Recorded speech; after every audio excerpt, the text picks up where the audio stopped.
a respeito do atual contexto, querido Fábio, geopolítico, né? Cada vez mais o protecionismo das nações, né? A gente está perdendo espaço do multilateralismo, que é inclusive o que o nosso presidente Lula defende, né?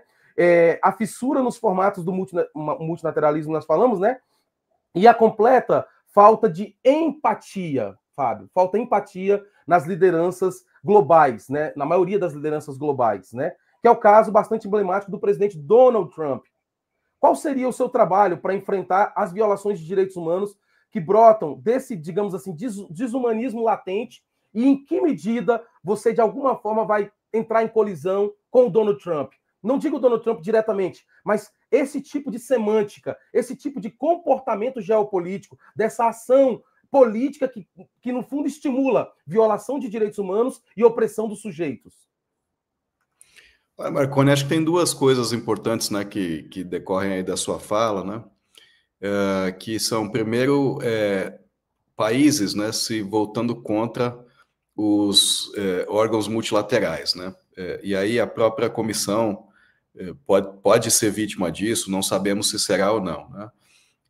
Os Estados Unidos, por exemplo, está se retirando de vários órgãos da ONU, né, se retirou do Acordo de Paris, acho que se retirou da Unesco também dessa vez, agora não tenho certeza, mas da outra vez também, quando o Trump foi presidente dos Estados Unidos, eles se retiraram da Unesco, né?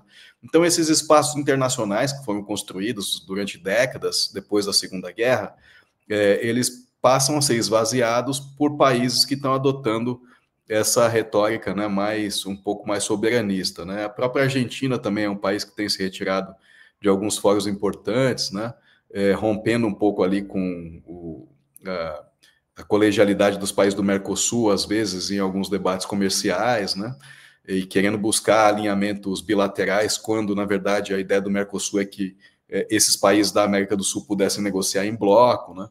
Então, tem esse processo, né, de fragilizar organizações internacionais que podem ajudar, né, foram construídas para ajudar um pouco a fazer mediações e também a impulsionar, né, determinadas regiões do mundo, né.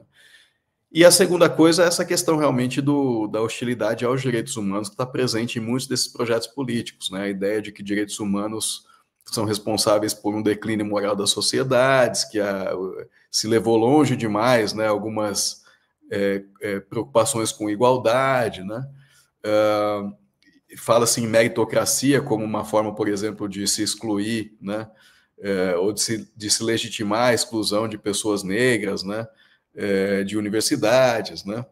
Enfim, a gente está vivendo um pouco esse retrocesso, essa onda, né, negativa em relação ao multilateralismo e em relação aos direitos humanos, e dentro dos direitos humanos, muitas vezes, a partir de uma ideia de que se está defendendo os próprios direitos humanos, tentando usar, né, um manto de direitos humanos para se, muitas vezes, minar direitos humanos. A gente falava aqui agora um pouco de mentiras, né? Liberdade de expressão é um direito humano que é super importante, né? Mas que virou uma fachada, né, para desinformação, por exemplo, né? E como é que a gente, então, opera diante disso, né? Por um lado, uma coisa que eu tenho dito muito é que a gente tem que recuperar os princípios, né? Os direitos humanos são, por exemplo, indivisíveis, então você não pode dizer que você tem um direito à liberdade de expressão ou que você tem um direito à liberdade religiosa que vai implicar na sua possibilidade de violar direitos de outras pessoas, né? Essa questão da desinformação na internet, quer dizer, tem uma dimensão política, né, que acho que é a que vocês vão debater aqui, mas tem algumas dimensões que são, por exemplo, violência contra a mulher na internet hoje é uma coisa escandalosa, né? Violência contra crianças e adolescentes, processo de radicalização de crianças e adolescentes são questões seríssimas aí que as sociedades estão enfrentando. Então, não é possível você abraçar uma compreensão de liberdade de expressão como sendo ilimitada, né, e o direito à liberdade de expressão como sendo um direito absoluto num cenário como esse. Então, como é que a gente encontra, né? E a teoria dos direitos humanos nos diz que é assim mesmo, que nenhum direito é absoluto. Todo direito encontra limites num outro direito. Então, acho que a gente tem que voltar a esses princípios, né, afirmar esses princípios, se colocar contra essas tentativas de subverter os direitos humanos, né,